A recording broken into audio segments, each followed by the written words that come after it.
പിതാവിൻ്റെയും പുത്രൻ്റെയും പരിശുദ്ധാത്മാവിൻ്റെയും നാമത്തിൽ ആമീൻ.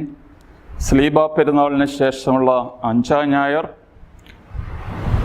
സന്തോഷത്തിൻ്റെ സദ്വാർത്തയിലെ 52-ാമത്തെ എപ്പിസോഡ്. ഇന്നത്തെ സുവിശേഷം മത്തായിയുടെ 23-ാം അധ്യായം 1 മുതൽ 12 വരെയുള്ള വാക്യങ്ങൾ.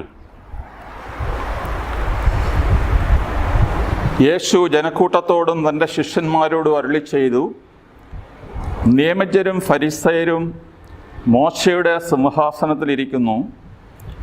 അതിനാൽ അവർ നിങ്ങളോട് പറയുന്നതെല്ലാം അനുസരിക്കുകയും അനുഷ്ഠിക്കുകയും ചെയ്യുവിൻ. എന്നാൽ അവരുടെ പ്രവർത്തികൾ നിങ്ങൾ അനുകരിക്കരുത്. അവർ പറയുന്നു, പ്രവർത്തിക്കുന്നില്ല. അവർ ഭാരമുള്ള ചുമടുകൾ മനുഷ്യരുടെ ചുമലിൽ വെച്ചു കൊടുക്കുന്നു, സഹായിക്കാൻ ചെറുവിരൽ അനക്കാൻ പോലും തയ്യാറാകുന്നില്ല. മറ്റുള്ളവർ കാണുന്നതിന് വേണ്ടിയാണ് അവർ തങ്ങളുടെ പ്രവൃത്തികളെല്ലാം ചെയ്യുന്നത്. അവർ തങ്ങളുടെ നെറ്റിപ്പട്ടകൾക്ക് വീതിയും വസ്ത്രത്തിൻ്റെ തൊങ്ങലുകൾക്ക് നീളവും കൂട്ടുന്നു. വിരുന്നുകളിൽ പ്രമുഖ സ്ഥാനവും സിനഗോഗുകളിൽ പ്രധാന പീഠവും നഗരവീഥികളിൽ അഭിവാദനവും ഇഷ്ടപ്പെടുന്നു. റബ്ബി എന്ന് സംബോധന ചെയ്യപ്പെടാനും ആഗ്രഹിക്കുന്നു.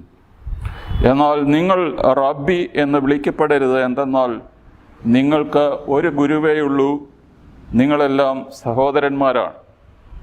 ഭൂമിയിൽ ആരെയും നിങ്ങൾ പിതാവെന്ന് വിളിക്കരുത്. എന്തെന്നാൽ നിങ്ങൾക്ക് ഒരു പിതാവേയുള്ളൂ, സ്വർഗസ്ഥനായ പിതാവ്. നിങ്ങൾ നേതാക്കന്മാർ എന്നും വിളിക്കപ്പെടരുത്. എന്തെന്നാൽ ക്രിസ്തുവാണ് നിങ്ങളുടെ ഏക നേതാവ്. നിങ്ങളിൽ ഏറ്റവും വലിയവൻ നിങ്ങളുടെ ശുശ്രൂഷകനായിരിക്കണം. തന്നെത്തന്നെ ഉയർത്തുന്നവൻ താഴ്ത്തപ്പെടും, തന്നെത്തന്നെ താഴ്ത്തുന്നവൻ ഉയർത്തപ്പെടും. ദൈവമേ, സ്തുതിക്ക് യോഗ്യമാകുന്നു. ബാറയ്ക്കുമോ.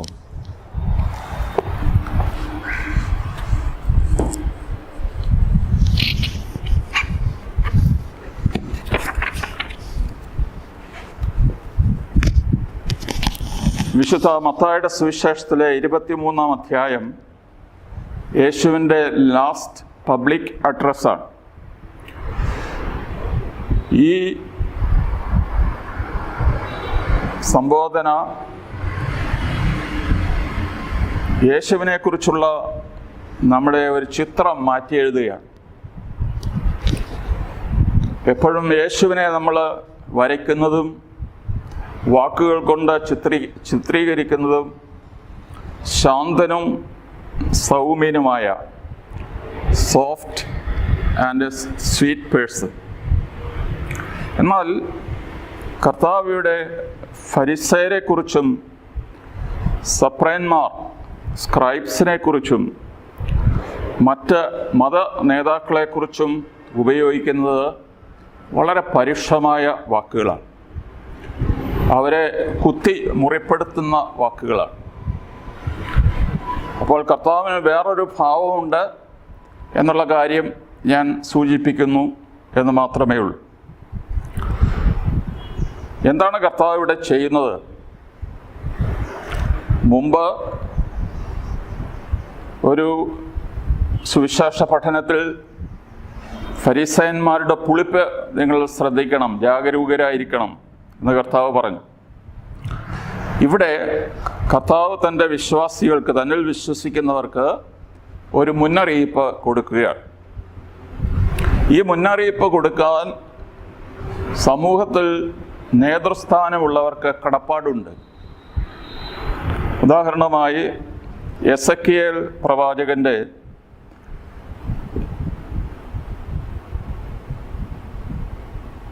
33-ാം അധ്യായം 7 മുതൽ 8 വരെ വാക്യങ്ങൾ. മനുഷ്യപുത്ര, ഇസ്രായേൽ ഭവനത്തിന് കാവൽക്കാരനായി ഞാൻ നിന്നെ നിയോഗിച്ചിരിക്കുന്നു. എൻ്റെ നാവിൽ നിന്ന് വചനം കേൾക്കുമ്പോൾ നീ എൻ്റെ താക്കീത് അവരെ അറിയിക്കണം.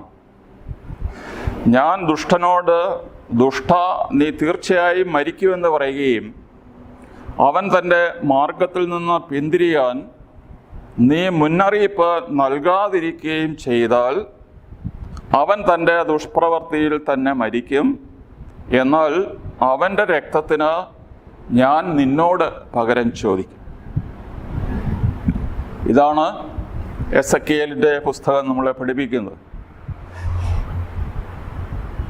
നേതൃസ്ഥാനത്തിരിക്കുന്നവരെ കാവൽക്കാർ എന്നാണ് വിളിച്ചിരിക്കുക.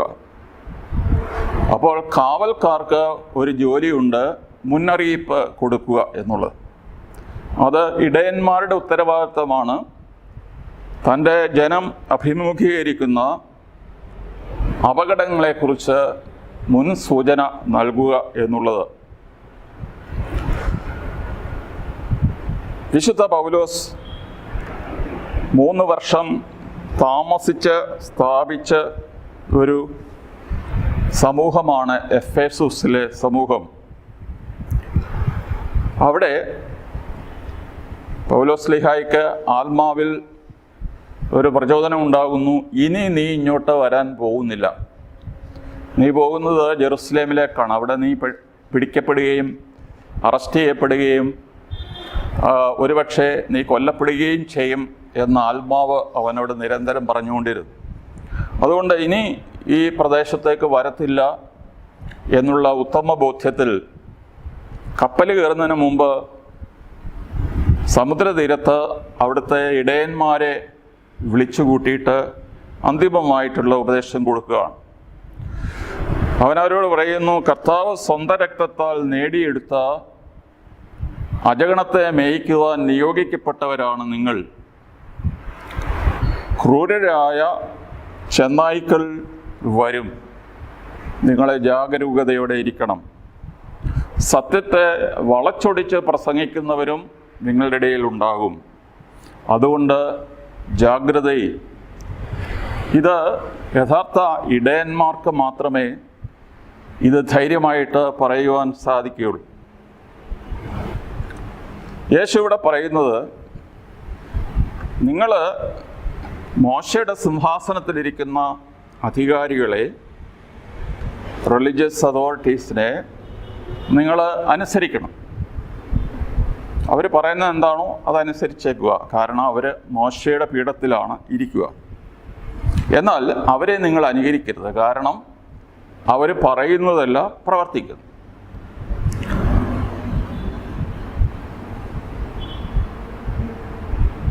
പൗലോസ്ലീഹ അപ്പസ്തോല പ്രവൃത്തി 23 വിചാരണ ചെയ്യപ്പെടുകയാണ്. അപ്പോൾ പൗലോസ് അവകാശപ്പെട്ടു, ഞാൻ എൻ്റെ മനസാക്ഷി പ്രകാരമാണ് പ്രവർത്തിക്കുക. പക്ഷേ അവിടെ ന്യായാസനത്തിലിരിക്കുന്ന അനനിയാസിന് അത് പിടിച്ചില്ല. പട്ടാളക്കാരോട് പറഞ്ഞു, അവൻ്റെ മുഖത്തടിക്കാൻ പറഞ്ഞു. അടിക്കാൻ പറഞ്ഞപ്പോൾ പൗലോസ്ലീഹ പറഞ്ഞു, വെള്ള പൂശിയ മതിലേ, കർത്താവ് നിന്നെ പ്രഹരിക്കാൻ പോകുന്നു. നീ ന്യായമായി വിധിക്കുന്നതിന് പകരം എന്നെ അന്യായമായി ശിക്ഷിക്കാൻ നീ കൽപ്പന കൊടുക്കുകയാണോ എന്ന് ചോദിച്ചു. അപ്പോൾ അടുത്തു നിന്നവർ പറഞ്ഞു, നീ പ്രധാന പുരോഹിതനെ അവഹേളിക്കുകയാണ്. അപ്പോൾ പൗലോസ് പറയുന്നുണ്ട്, എനിക്ക് തെറ്റുപറ്റിപ്പോയി, അദ്ദേഹം പ്രധാന പുരോഹിതനാണെന്ന് ഞാൻ അറിഞ്ഞില്ല. ജനത്തിലെ പ്രധാന പുരോഹിതന്മാരെ മാനിക്കേണ്ട എൻ്റെ കടമയുടെയാണ് എന്ന് അദ്ദേഹം പറഞ്ഞവസാനിപ്പിക്കുന്നു. അപ്പോൾ ഒരു അന്യായമായ പ്രവൃത്തി ചെയ്തതിനെ എതിർത്തു. പക്ഷേ ആ ചെയ്ത ആള് പ്രധാന പുരോഹിതൻ്റെ പീഠത്തിലിരിക്കുന്നതുകൊണ്ട് അയാളെ മാനിച്ചു. ഇതാണ് യേശു പറയുന്നത്. എന്തുകൊണ്ടാണ് ഫരിസയരെ അനുകരിക്കരുത് എന്ന് യേശു പറയാനുള്ള കാരണം, they put their piety on parade, on display. അവർ ചെയ്യുന്ന ഭക്തകൃത്യങ്ങളെല്ലാം മനുഷ്യരെ കാണണമെന്നവർ ആഗ്രഹിക്കുന്നു. They want to catch the eyes of people. അവർ അരപ്പട്ടയ്ക്ക് വീതിയും തൊങ്ങലുകൾക്ക് നീളവും കൂട്ടുന്നു. അവർ പ്രധാനപ്പെട്ട തെരുവുകളിൽ 2 തെരുവുകൾ സന്ധിക്കുന്ന മൂലകളിൽ നിന്നുകൊണ്ട് കൈ ഉയർത്തി പ്രാർത്ഥിക്കുന്നു. അവർ ദാനധർമ്മം ചെയ്യുന്നതിന് മുമ്പായിട്ട് അവരുടെ സേവകരെ കൊണ്ട് കാഹളം മുഴക്കുന്നു. കാരണം കാഹളം മുഴക്കുന്ന സ്ഥലത്തേക്ക് എല്ലാവരുടെയും ശ്രദ്ധ തിരിയുമ്പോൾ അവർ ആഘോഷമായി പാവപ്പെട്ടവൻ്റെ പാത്രത്തിലേക്ക് 2 തുട്ടുകൾ ഇട്ട് കൊടുക്കുന്നു. അവർ ഉപവസിക്കുമ്പോൾ അവരുടെ മുഖം മ്ലാനമാക്കുന്നു. എന്നാൽ കർത്താവ് പറയുന്നു, നീ പ്രാർത്ഥിക്കുമ്പോൾ നീ മുറിയിൽ കടന്ന് നീയും നിൻ്റെ സ്വർഗസ്ഥനായ പിതാവും മാത്രമായിരിക്കുമ്പോൾ പിതാവിനോട് സംസാരിക്കുക. അതുപോലെ നീ ഉപവസിക്കുമ്പോൾ നിൻ്റെ മുഖം മ്ലാനമാക്കരുത്. നീ ഉപവസിക്കുന്നു എന്ന് തന്നെ ആരോടും പറയരുത്. ആർക്കെങ്കിലും നീ വളരെ ക്ഷീണിതനാണ് എന്നൊരു തോന്നൽ പോലും ഉണ്ടാകരുത്. അതുകൊണ്ട് നീ നിൻ്റെ മുഖം മിനുക്കുക, നീ സന്തോഷമായിട്ടിരിക്കുക. അപ്പോൾ നീ ചെയ്യുന്ന സൽപ്രവർത്തികൾ ദൈവവും നീയും മാത്രമേ അറിയാവൂ. അതേസമയം തന്നെ യേശു പറഞ്ഞിട്ടുണ്ട്, നിങ്ങളുടെ സൽപ്രവർത്തികൾ കണ്ട് എൻ്റെ സ്വർഗസ്ഥനായ പിതാവിനെ മഹത്വപ്പെടുത്തേണ്ടതിന് നിങ്ങളുടെ വെളിച്ചം അവരുടെ മുമ്പിൽ പ്രകാശിക്കട്ടെ എന്നും പറഞ്ഞിട്ടുണ്ട്. അപ്പോൾ ഇത് രണ്ടും കൂടെ എങ്ങനെയാണ് പൊരുത്തപ്പെടുക? ഉദ്ദേശശുദ്ധിയിലാണ് കാര്യം. ഒന്ന് സ്വർഗസ്ഥനായ പിതാവിനെ മഹത്വപ്പെടുത്തുന്ന കാര്യമാണ്, മറ്റത് അവരെ സ്വയം മഹത്വപ്പെടുത്തുന്ന കാര്യമാണ്. ഞാൻ നല്ലവനാണ്, നീതിമാനാണ്, പണ്ഡിതനാണ് എന്ന് കാണിക്കാൻ വേണ്ടി ഒരു കാര്യം ചെയ്യുന്നതും സ്വർഗസ്ഥനായ പിതാവിനെ മഹത്വപ്പെടുത്തുക എന്നുള്ളതും രണ്ടും 2 കാര്യങ്ങളാണ്. അതുപോലെ ഈ ഫരിസയന്മാർ ചെയ്തിരുന്ന വേറൊരു കാര്യം, അവർ തെരുവീഥികളിലൂടെ നടക്കുമ്പോൾ എല്ലാവരും അവരുടെ തൊപ്പിയെടുത്ത് തലകുനിച്ച് റാബി റാബി എന്ന് പറയുമായിരുന്നു. അത് അന്നത്തെ ഒരു ആദരവിൻ്റെ ഭാഗമാണ്. അപ്പോൾ ഈ അവരെ റബ്ബി എന്ന് പറഞ്ഞാൽ ഗുരുവെന്ന് നമ്മൾ വിവർത്തനം ചെയ്യും. എന്നാൽ റബ്ബി എന്ന വാക്കിൻ്റെ അർത്ഥം വലിയവൻ എന്നാണ്. റംബാൻ എന്ന ഒരു പദം നമ്മൾ ഉപയോഗിക്കാറുണ്ട്, റംബാംപൊട്ടൻ. അപ്പോൾ ഒരു ആശ്രമത്തിലെ ശ്രേഷ്ഠൻ്റെ പേരാണ് റംബാൻ, ഏറ്റവും ഉയർന്ന പദവി വഹിക്കുന്ന ആൾ. അപ്പോൾ ഈ ആദരവ്, ഗുരു എന്നുള്ള രീതിയിൽ ഉള്ള ബഹുമാനം പിടിച്ചു പറ്റാനായിട്ട് ഇവരെ പരിശ്രമിക്കുന്നു, അതിനായിട്ട് തത്രപ്പെടുന്നു എന്ന് കർത്താവ് പറയുന്നു. അതുപോലെ കർത്താവ് ഇവിടെ പറയുന്നൊരു കാര്യം, ഈ ദൈവപിതാവിൻ്റെ അല്ലെങ്കിൽ യേശു ക്രിസ്തുവിൻ്റെ ടൈറ്റിലുകൾ ആരും പിടിച്ചെടുക്കരുത് എന്ന് പറയുമ്പോൾ, പിതാവാണ്, യേശു ക്രിസ്തു ലോകത്തിൻ്റെ ഗുരുവാണ്. അതുകൊണ്ട് ഇത് കൈവശപ്പെടുത്തരുത് എന്ന് പറഞ്ഞാൽ എന്താണ് മനസ്സിലാക്കുക?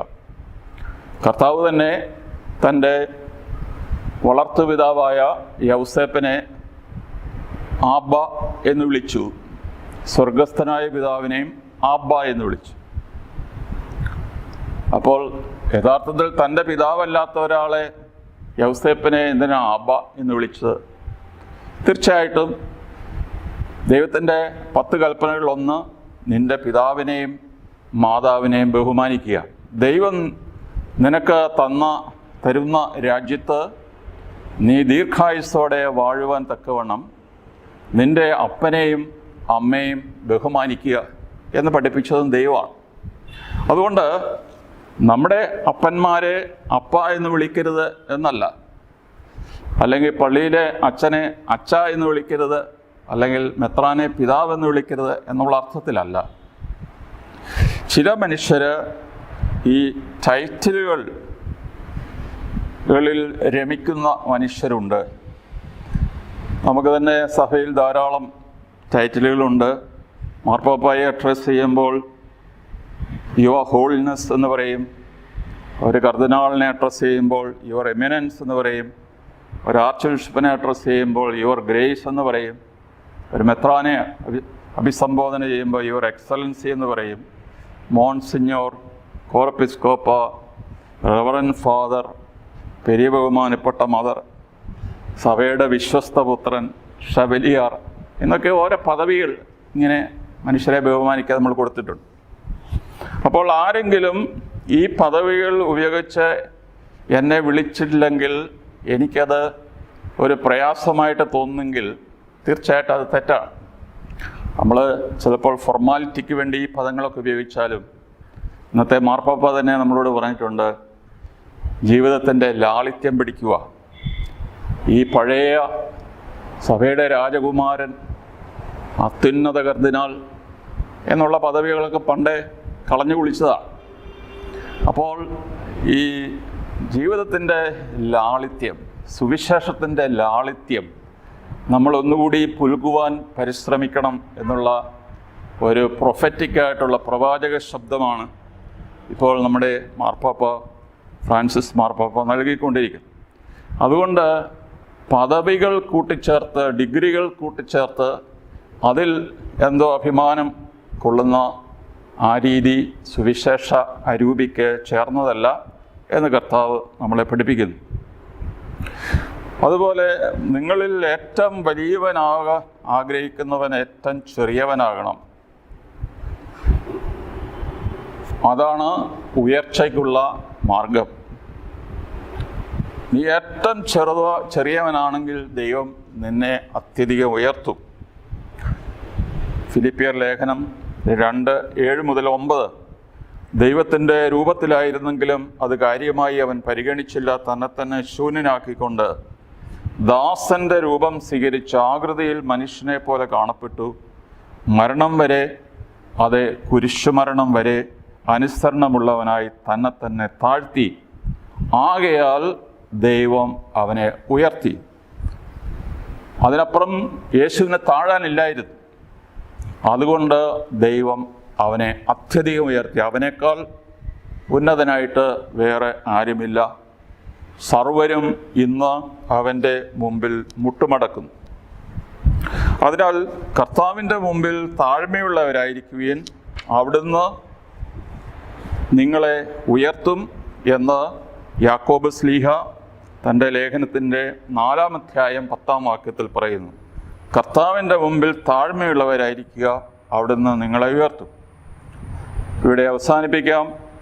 മനുഷ്യൻ്റെ കാപട്യം, ജാട, മനുഷ്യരിൽ നിന്ന് ആദരവുകൾ പിടിച്ചു പറ്റാനുള്ള ഒരു ഭ്രമം, ദൈവഭക്തിയെ ഷോ ആയി മാറ്റുന്ന ഒരു പ്രവണത, ഇതിനെതിരായിട്ടാണ് കർത്താവ് ഇന്നത്തെ സുവിശേഷത്തിലൂടെ നമ്മളോട് സംസാരിക്കുന്നത്. പിതാവിനും പുത്രനും പരിശുദ്ധ റൂഹായ്ക്കും സ്തുതി, ആദ്യം മുതൽ എന്നേക്കും. ആമേൻ.